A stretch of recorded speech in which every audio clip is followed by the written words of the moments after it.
This is the Horse Radio Network. This is episode 147 of Horsemanship Radio, brought to you by Omega Fields, the world's best omega-3 supplements for horses. Horsemanship Radio is a part of the family of the Horse Radio Network. And today we title this The Unlikely Bull Rider and the Exmoor Pony Story. It's interesting.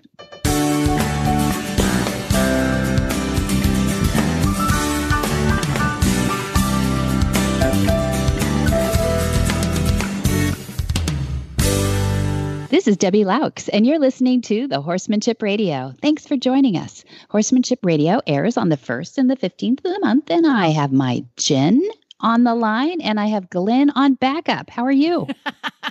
Glenn's on backup, but he's not allowed to talk. Oh, okay. All right. He doesn't have a mic. Yes, you have your trusty producer here. We're gathering together. The Exmoor Pony Story. Who doesn't love that? It's great. Yeah, it's really cute. Based on a book by an Englishman who you're just going to love. He was a little nervous. Two unlikelies today. The Unlikely Bull Rider and the Exmoor Pony Story, which turned out to be a fascinating story. But I think at the outset, the author didn't intend it to become an interesting story. But it did, you know. It was cute. He's not really a horsey guy, but me, I impose that on every Brit there is. I think they grow up with horses in their veins. So it is really an unlikely bull rider, although she's a great horse person, and an Exmoor Pony Story because he wrote a book. It's really fun. And I think we should get right to it, and we're going to do that right after we hear from Omega Fields.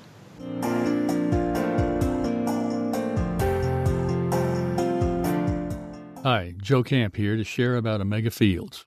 Omega Fields exists to help you keep your first promise to the horses you love, to care for them well. Nutrition is the foundation of a healthy life and supports all the activity that brings you and your horse so much joy. Omega-3s from flax are the cornerstone of that foundation. So, coupled with the finest ingredients in their proprietary Pure Glean flax stabilization process, they created Omega Horse Complete, Omega Nibblers, low sugar and starch, Omega Antioxidant, and Proventum Probiotic soft treats.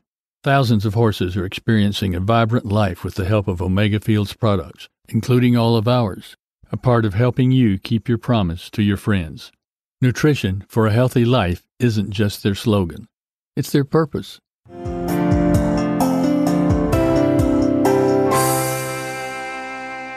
At different times, R.S. Turner wanted to be a vet, a TV naturalist like David Attenborough, and a doctor. He also wanted to write books. He ended up at the BBC as a director of children's drama on the way to adapting many children's books.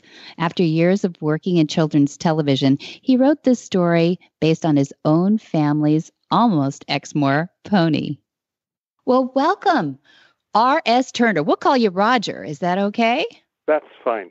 You're sweet. You're sweet to have stayed up late. We're calling you in. What part of England are you right now, Roger? In North Yorkshire, a town called Richmond.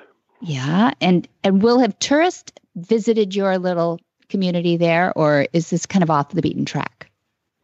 It's a market town of about 8,000 people, roughly. Yeah, it's kind of small, but our producer was just over there visiting in England and went to the London areas and Edinburgh and had so much fun. And my father, Monty, he just skipped and hopped through London and over to Hungary, but then he'll be back for October touring your fine country for the 29th year. Can you believe that?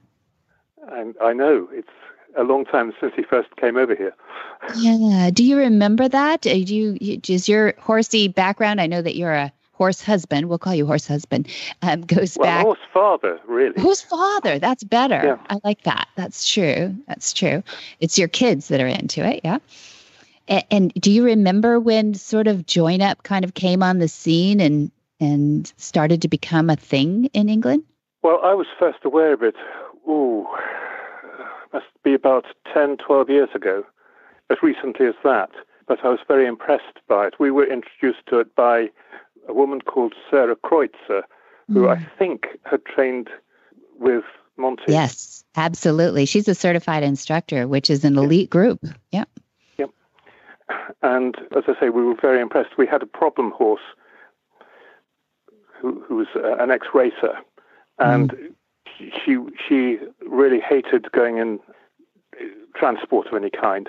And Sarah kind of fixed the problem. She worked out what had probably gone wrong. She reckoned that certain kinds of trailer have semi-transparent roofs, translucent roofs, and as they were going under trees, those shadows crossing her head, which Sarah reckoned was reminding her of bad experiences of getting to starting boxes or being forced into starting boxes. And the horse really wasn't a very happy mare, I'm afraid. But we did our best with her. And we'd got her as a result of getting the almost Exmoor, the unregistered Exmoor filly she was then.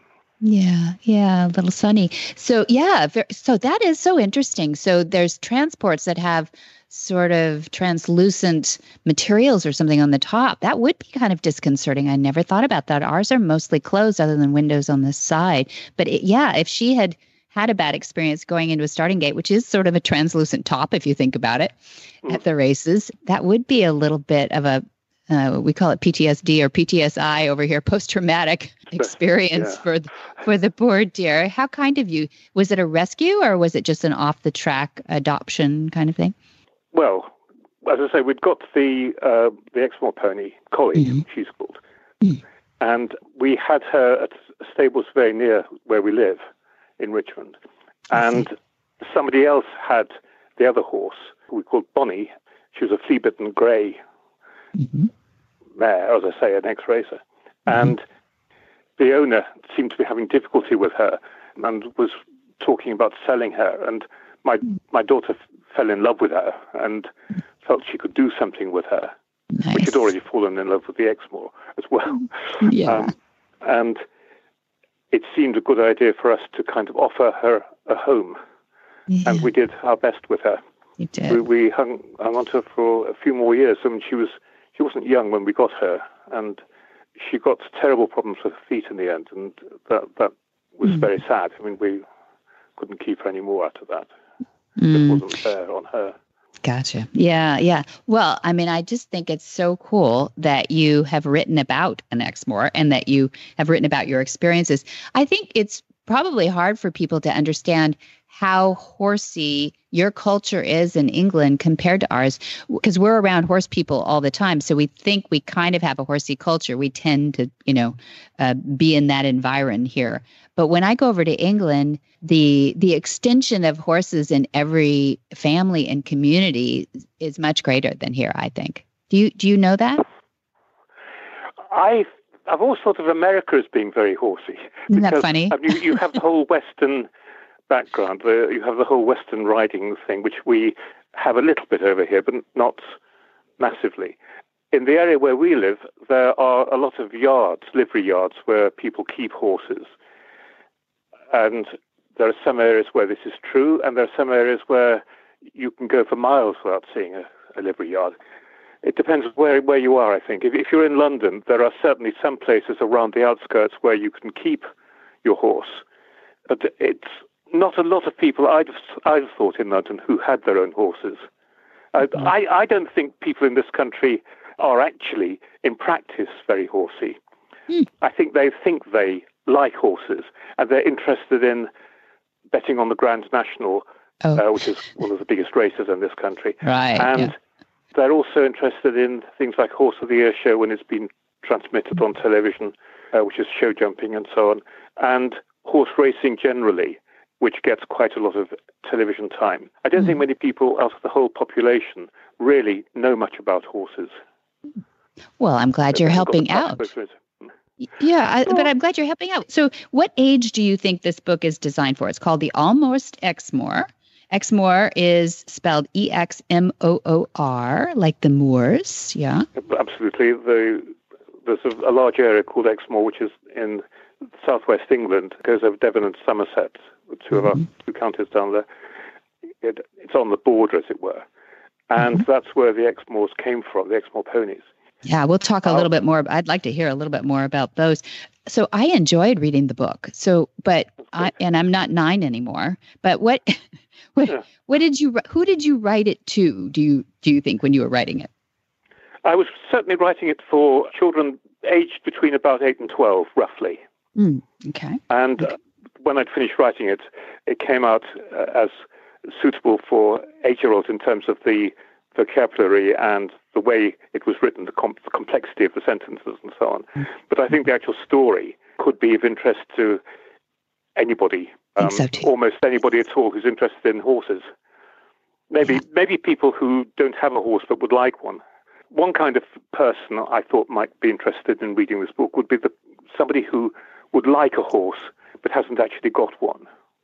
Mm-hmm. Why is that? Why do you think? Because you get into the experience? Why do you think that is? Because it tells quite a bit about what it's like to own a horse or a pony. It talks about the problems of having a pony. It isn't all wonderful. It isn't all jammed today. You have to work hard at it. Mm-hmm. Kids involved in the actual mucking out and the work and you talk about the different animals in the stable and it's very cute. It's very cute. Emily is the older sister, and she's the one who's interested in horses and is passionate about them, and she does all the training. And she is described, and her story is described and told by her younger sister, Samantha, or Sammy. And Sammy has done some riding, and she loves the family pony, but she doesn't really want to carry on with it. And so the pony that was Emily's was going to go to Samantha, but Samantha says, no thanks, I don't really want to carry on riding. And then the family has a problem because they're not particularly rich. In fact, they're not rich at all. And the thought of buying a new pony for the elder daughter and keeping the old one on makes life very difficult. So it's Sammy who finds a new home for the old pony with a friend of hers. And it's Sammy who has the idea of going to a friend who breeds Exmoors, as it happens, and saying, wouldn't it be nice if Emily could have one of these ponies? And that particular one, because she does love her and she gets on well with her, kind of thing. And so it's all sparked off by what Sammy thinks. And it is actually Sammy's story, really. As I say, it's told in her voice. Yeah. The colleague decided that my daughter was the best thing since sliced bread and fell in love with her, it would seem, if horses do that, if ponies do that. And my daughter certainly fell in love with her. And because she was unregistered, she couldn't be shown as an Exmoor, and none of her foals, if she ever had any, could be registered as proper Exmoors, even if the sire were fully registered and fully qualified and all those things. What had happened was a young, I think he was a colt, really. I don't think he was any more than a colt, was in close proximity to a mare, both of them proper Exmoors, and both of them fortunately not particularly closely related. And he managed to get to the mare and coupled with her, and suddenly the mare was in foal. But because he hadn't been registered for breeding, the foal was not able to be registered as an Exmoor pony. This is in 2004. The pony's now 15 years old. But at that time, you couldn't back register either the sire or the foal. So the foal had relatively little value, and as she became a filly, she had relatively little value. But she looked like a nice example of an Exmoor pony. Anyway, we took her on, and we tried to register her, and we were told we couldn't register her then.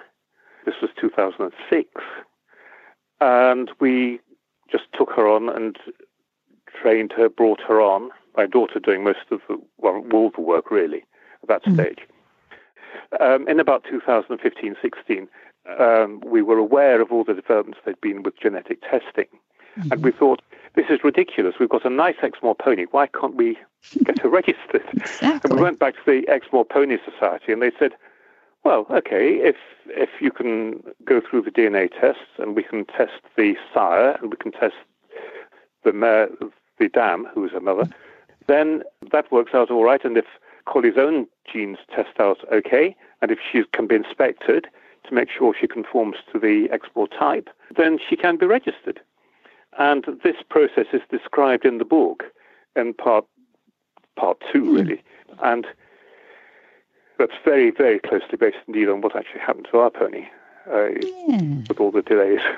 Yeah, I love it. I love it. I love that, it makes the Exmoor special, too, in the book, which is really cool because I think we over here in the U.S. anyway, I get a little lost in all the Welsh section A, B, C, D, and all.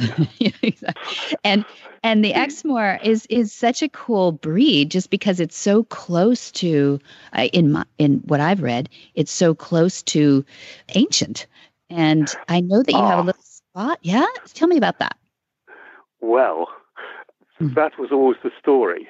They were always thought to be descendants of the original wild horses or wild ponies that came across to these, I was going to say the British Isles, but of course, just after the last glaciation, which is what people call the last ice age, maybe 11,500 years ago, the British Isles were still connected to the rest of Europe by a vast land bridge. At that time, most of the animals that we regard as our wild animals came over here by that route. Funny enough, rabbits didn't, and you see rabbits everywhere in this country. It seems they were brought over by the Romans for food, and then they escaped. Anyway, some wild horses crossed at that time, and they were hunted even by Stone Age men. Mm-hmm. Now, you can see pictures in cave paintings of various sorts in various places, and they have drawings of horses from roughly that kind of period. Mm-hmm. And those horses, the drawings, do look very like Exmoors. Exmoors have quite a lot of characteristics of the original wild ponies. And this, I think, is why the breed was believed to be ancient. But recent genetic research, again, more genetic research, seems to show that they're in fact descended from the same stallions as all the other domesticated breeds. I see. There is a little old genetic material, which seems perhaps to come, I don't understand all this myself, I'm not a geneticist. Sounded pretty good to me. Sounds pretty good. This used to come through the mitochondrial DNA, which is from the female line, as it were. Okay. And bits of that might be quite old. But this is not unusual among other moorland types. Dartmoor ponies, for instance, and lots of others. The some Welsh ponies and Scottish, the Highland ponies from Scotland. Right. Yeah, they're beautiful. But anyway, overall, it now looks as though Exmoor ponies can't be pre-Ice Age, or they can't be descended from the Ice Age, as far as I can see. I mean, after all, Dartmoor is not a huge area. Right. And if they'd been isolated for all these hundreds of years, thousands of years even, it's pretty strange because it's not the land that time forgot. Yeah, you're not on an island, yeah. Not well, really. it's only a tiny part of the island, really. Right. Yeah. Not very big. Yeah, no, we just love your ponies over here too. We see the shows over there. I love the Hoys, the Horse of the Year show, where we get to see the pageantry, and you do them out beautifully. And for such a small country to have such a variety of breeds there too, it really is. It shows that you're sort of the international bus stop for horses, over the millennia coming through there. And I just love it. And I love that the back of your book has some horse words used in the book for kids that may and adults who may not know horse terms in general, but there's also some Englishy horse terms. And I thought it'd be kind of fun. So, how, is it George Bernard Shaw that said, oh, yes, something about that England and the United States are common countries, or two great nations separated only by their language. Thank you. There you go. I think and it's so true. So true. And I wanted to ask you, because to me, you assume that we all know all these words in here, but some of them we kind of do. But what is barmy? B-A-R-M-Y. Barmy. What is barmy? That? Oh, crazy, loco, I suppose you'd say. Barmy. Okay. And okay, so there was another one that I read too. It was a leafy half-hour ride. What is a leafy half-hour ride? Oh, through country lanes with dappled shade coming from trees hanging over the lane. Ah, so you're going through the trees and stuff. Okay, manky. She was pretty manky for a princess, I think is the way you said it. Manky. What is manky? Manky? Oh, it means dirty, old, not very nice, not what you'd expect a princess to wear. Got you. Yeah, that was for Mia then, the character in the book Mia, I suppose. Yes. Is that why I pulled that? Yes, Mia is there's one Mia in every X Center, I think, equestrian center here too.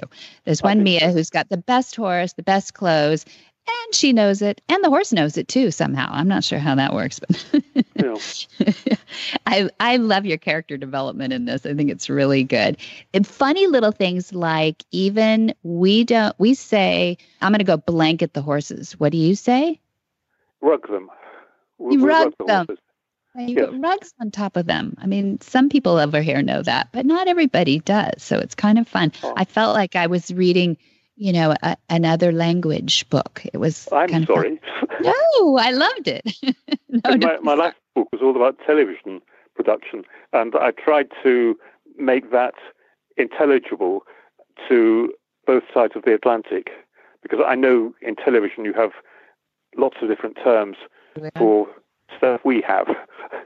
Yes, I know. And you drive on the wrong side of the road, and all those things we always say and tease you. No, you don't at all. I don't know. You were first, so we have to yield to that too.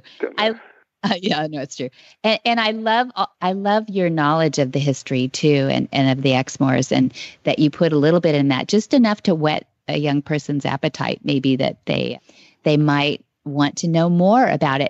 That's what I loved about the different words is I like to learn. I like to be a sponge for these things, especially if it's anything to do with horses. So I didn't want to miss a thing. And I felt like that's what drew me into the story too. Even if I wasn't, the biggest horse person on earth, I still think I would enjoy this. And I think the photos in it are really cool. And tell us about the illustrator. She must be adorable.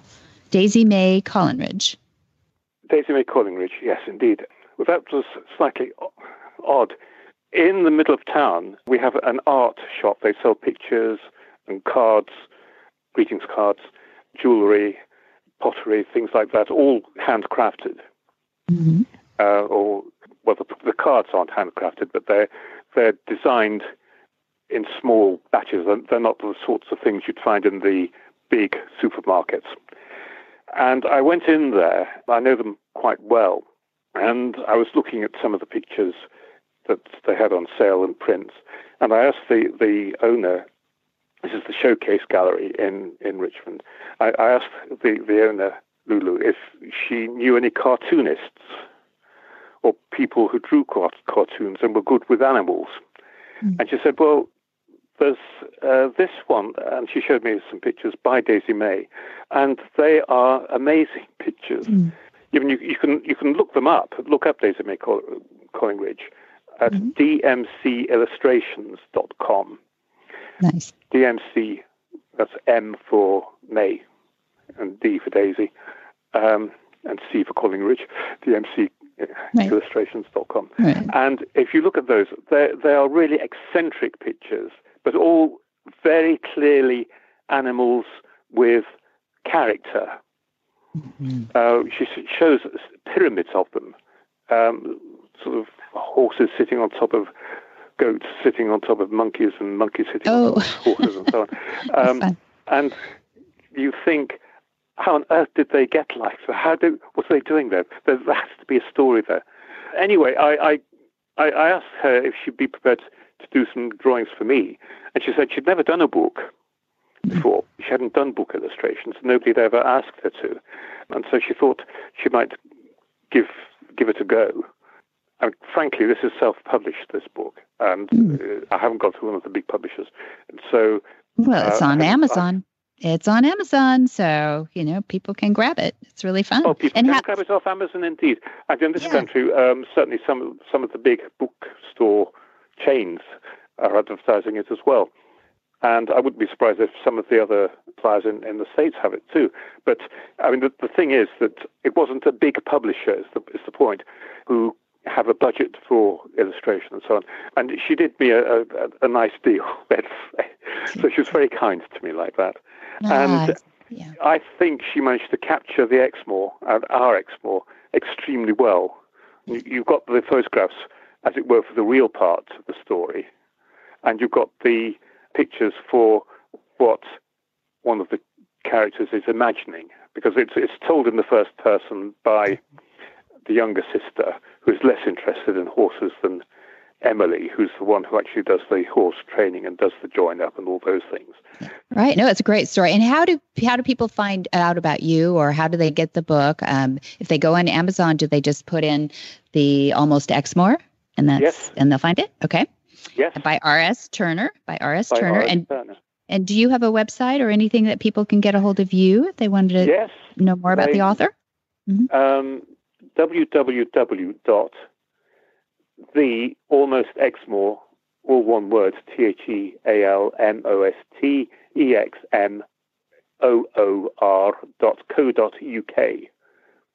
Okay, great. Great, good. I hope people will go there and grab the book, and I hope you're encouraged to not only share this, but maybe we'll hear more adventures of Sonny, the Almost Exmoor. Well, we can't give away. I can't give it away, so you'll have to find out. There could be more. There could be more, because something evolves here that maybe changes the title from the Almost Exmoor, right? Oh, yes. Yes. Well, Roger, thank you so much for joining us today on Horsemanship Radio and staying up late for us. And I hope you'll get to use this maybe to share it on social medias and let other people know that the Exmoor is a really cool horse and a really cool cause to save. It's a really cool horse. It'd be great. Thank you. Yeah, thank you.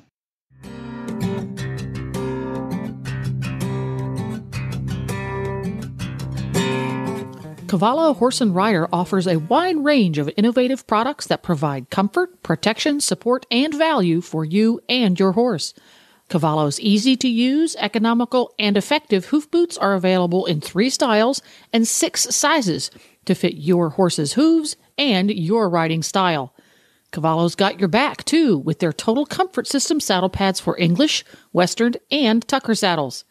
Look for Cavallo's simple, sport, and trek hoof boots and saddle pads at your local tack store, or you can visit them online at cavallo-inc.com.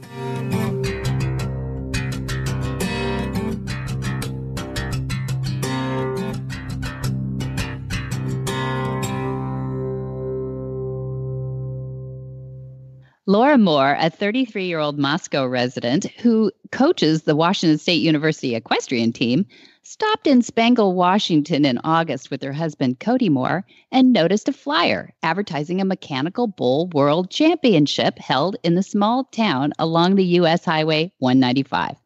While she had very little experience riding mechanical bulls, she had plenty of experience riding and starting horses since she was a child.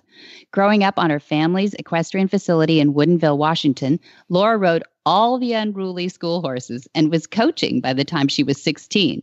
She competed in 3-day eventing until attending Washington State University, where she joined the equestrian team and showed hunt seat equitation, qualifying 2 times nationally, and was a 4th-place finisher.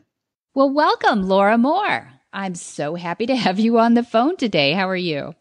I'm good. Thanks. Thanks for calling. Good. You're calling, I imagine we're getting you all the way near Moscow, Idaho. Am I right?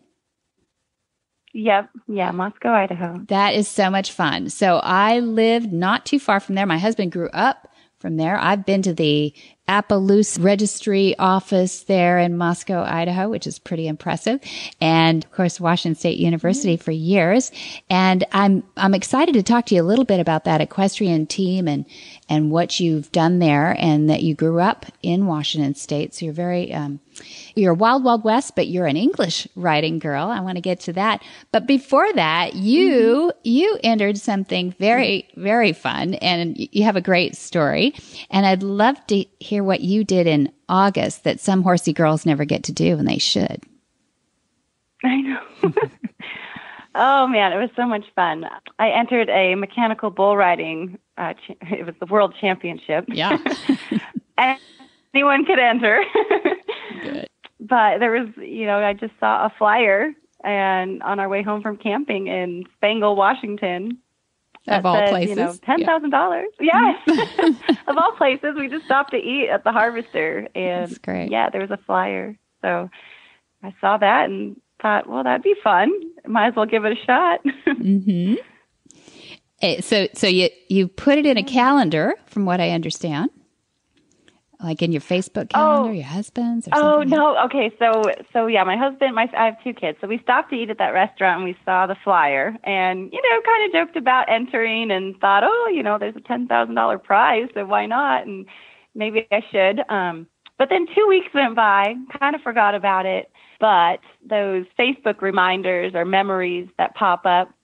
About 10 years ago, my husband and I, we used to live in Spokane when we did AmeriCorps, and we went to Spangle Days about 10 years ago, and that memory popped up. It was like kind of a meant-to-be thing, the Friday before the championship. And so that reminded my husband, oh, yeah, we should sign you up for that. And he called, and they were still taking, contestants, and so he signed me up. He signed you up? Friday night. He signed me up, yeah. I was kind of, I did want to do it, but a little bit like, I'm not sure. Yeah. Yeah. And it was like the night before. I'm like, well, yeah, but I'm so happy he did. Yeah. It worked out pretty well for you. So what made you think, yeah, that's something I could do? Well, I grew up, my parents owned a horse stable in Woodinville, Washington. And so we had lesson horses, a big school program of 30 lesson horses. And my mom used to go buy, she would drive out to Idaho and she would buy, just a horse in a pasture and she'd put me on it, and broke or not broke, I would ride the horse, about 30 days, and then she'd put it in the lesson program. So if you learn to ride at Gold Creek Equestrian Center, you're pretty much a good rider because we did not have the best school horses. That's good. But I guess that's good. Yeah. I just grew up riding anything, and then, I evented, and I did the hunter jumpers in college, and a couple jobs after college that I had were breaking and training horses for a Lipizzaner barn and then a Hungarian barn, Hungarian warmbloods.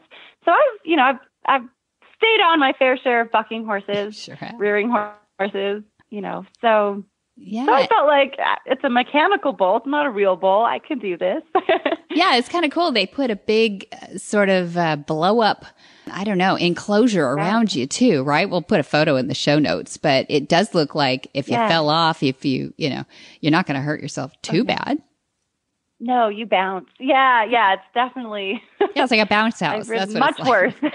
Right, exactly. Yeah, that doesn't happen in the right. No.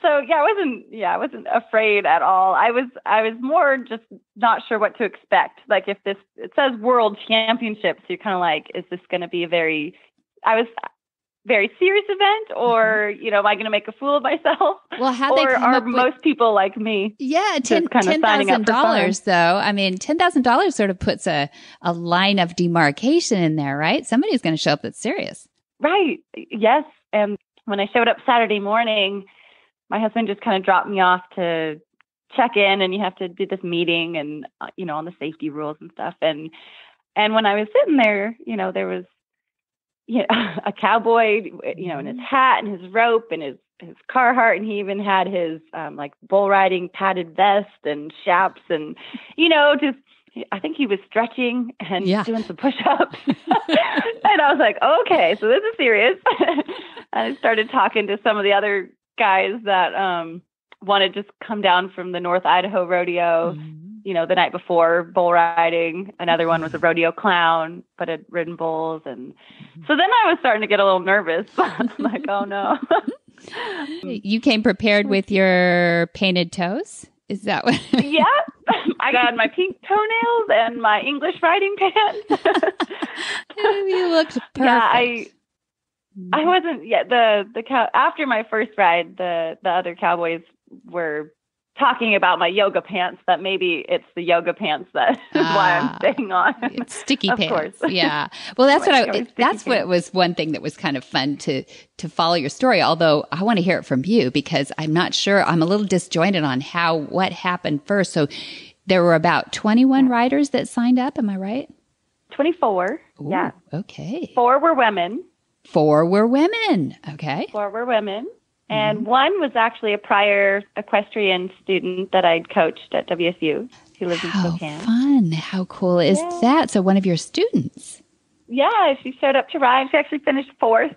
So I love she was doing really well. So that's great. So there's 24 competitors and what happens in the first qualifier? So you had 3 qualifiers, is that, or 2? Or? So your first 2 rounds, they add your score and then the top 10 make it to the final round.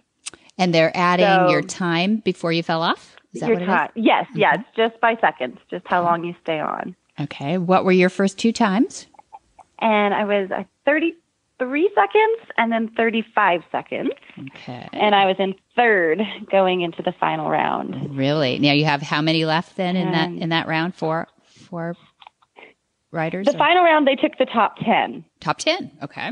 Yeah. And you're 3rd. Yeah, and there was already they did a payout already for the top 10. So Nice. I already, at that point, after the first 2 rides, had got you were in the money. $500. Oh. Yeah. Yeah. So I was already feeling like, okay.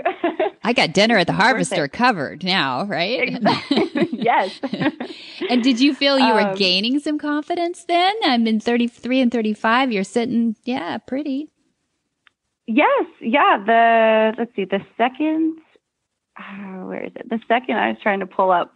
So when they added my scores, let's see, the first place rider, he did Mitch Chandler, who ended up coming in second the whole thing. His first ride was 20 seconds, but his second ride was 73. Ooh. However, the bull, they had some mechanical issues. So he rode, he was riding really well, but then the bull died.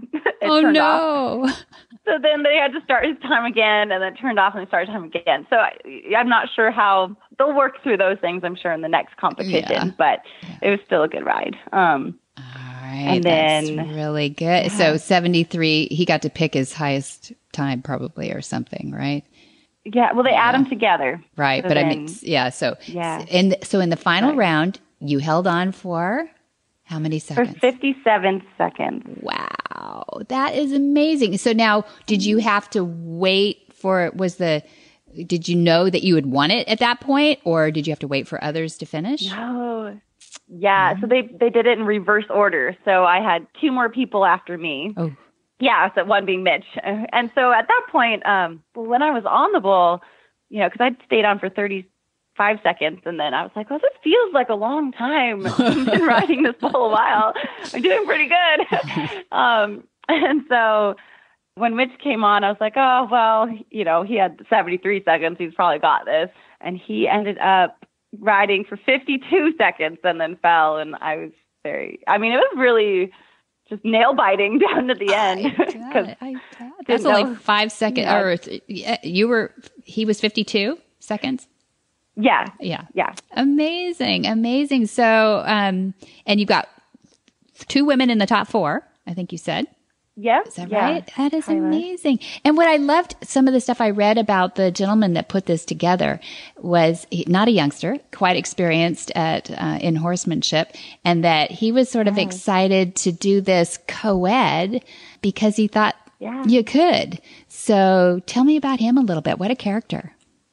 Yeah, no, he was very inspirational. I think, in the beginning when I was a little more nervous and talking with the people, he came up and he gave this speech before the competition started, and his speech was so inspirational because he, I think this was his own money to put this on and get this together, and it's just something he really wanted to do. And when he was deciding whether to have a division for women and men or to put them together, his speech was just, he talked about like starting rodeos with Annie Oakley and then Mabel Strickland, who was keeping up right along with the men. And then now Maggie Parker, who's a bull rider. And he just thought, women can do this too, and why not? And let's start here, with us together. And it was very inspirational. So that kind of what got me really excited and kind of a little more determined to take this seriously after his speech. Yeah. I was like, I'm going to do this for the women. I'm going to stay on as long as I can. I kind of wanted it more after that. Yeah. Ah, he must have been so proud of you too. I think there was one quote from him that said, "You couldn't have scripted it any better." Yes. Mm-hmm. He was very, very supportive of me winning the competition. Yeah, I think. Really nice. Yeah. So where is Spangle, Washington, for people who don't know? Just outside Spokane, Washington, eastern Washington. Mm-hmm. It's just like 20 miles maybe. Yeah, south. It's a little suburb town. So, I mean, I'm thinking for that kind of money, do you think that your whole equestrian team is going to be entered next year? I was talking to George about that. See? I was like, I think I've got 60 girls for you next year, so you're going to have to bring the men.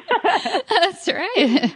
That's right. No, I love that. So you've been in Washington State your whole life. So you've got this group of kids every 4 years that go through the equestrian team there. Tell us a little bit about what you do at WSU, Washington State University in Pullman.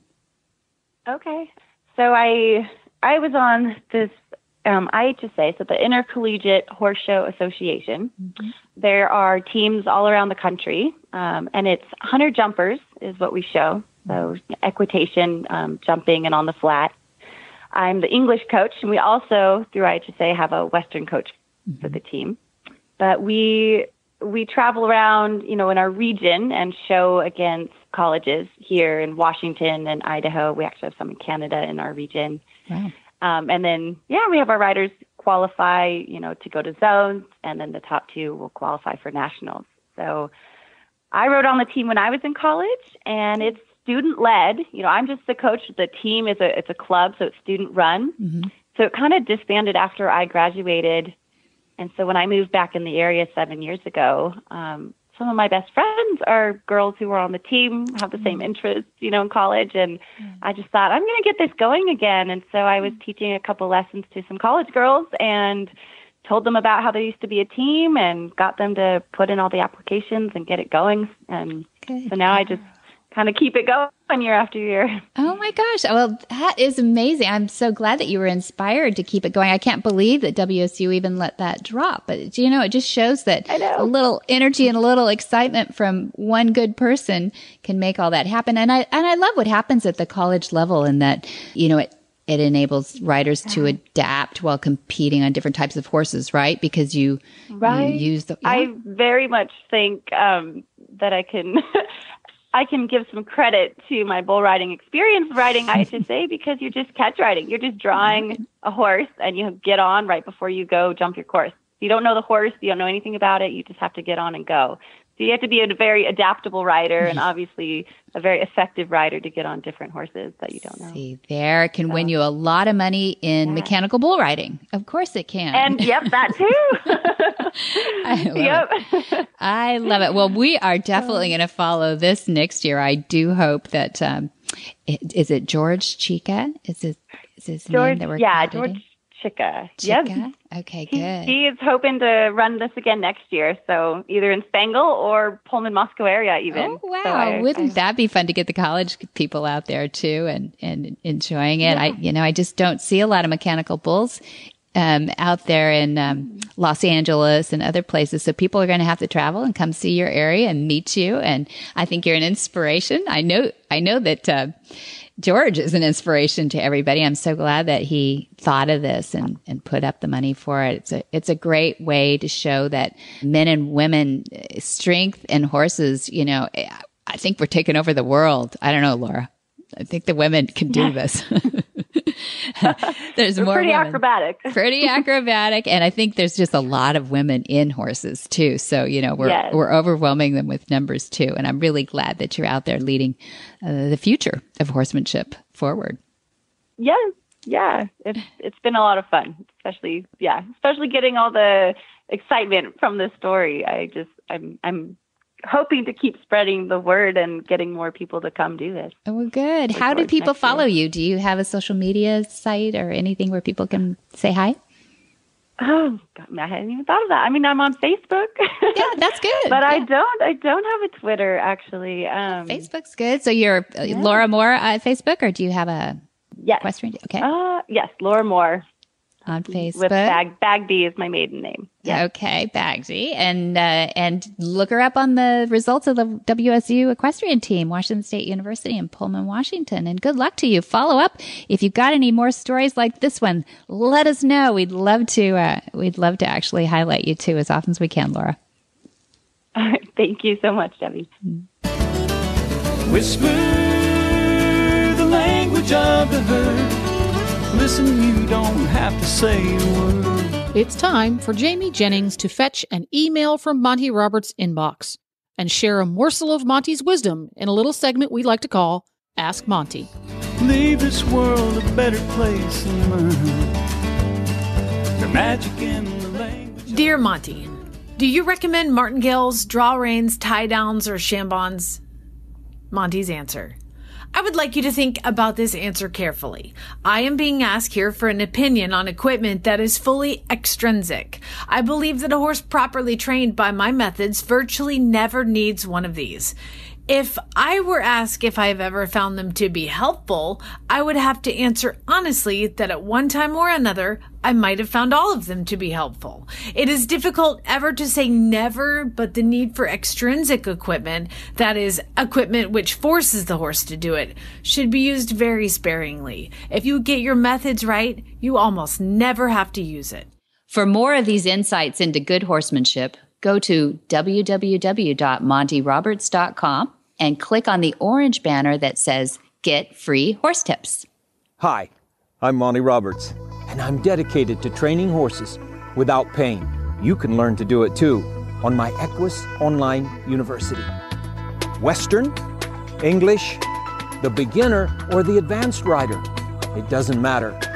You can connect with other students online too, on our forum, and there's a new lesson every week. It's a lifetime of learning for you on my Equus Online University at montyroberts.com. What in the wide, wide world of sports is going on here? Where in the world is Monty Roberts? Monty is looking forward to meeting some new friends, two-legged and four-legged, coming right up November 16 and 17. He's going to be in Warsaw, Poland. So if you're going, you better jump on a plane quick. And he's also going to be at the Horse Sense and Healing Clinic back at Flag Is Up Farms on December 13, 14, and 15, the last one of the year. Woohoo! Things wrapping up the end of the year. For Horse Sense and Healing, we have the facilitators, the folks at Flag Is Up Farms, who are trained facilitators for the Horse Sense and Healing. And then you have the students or clients who are there to gain insight into their own life by taking the clinic. Do you also have observers, or is it just those two groups? You know, they're important groups. And what we have is we have instructors like Jamie Jennings. And at this last one, we had Ellie Boardman, who flew in from the UK. So even though Jamie thought she flew a long way from Oklahoma, actually, Ellie flew all the way from the UK for just the 3 days, too. But that's a huge, important element. Then we also have the facilitators, what I call the facilitators, where we have clinical social workers, psychology degrees, and we have 2 or 3 of those at any one time with, initials before and after their name. And then we have supporters. That is somebody, it might be a husband, a wife, a daughter, a brother. Those we encourage as strongly as we encourage the fourth group, which is participants.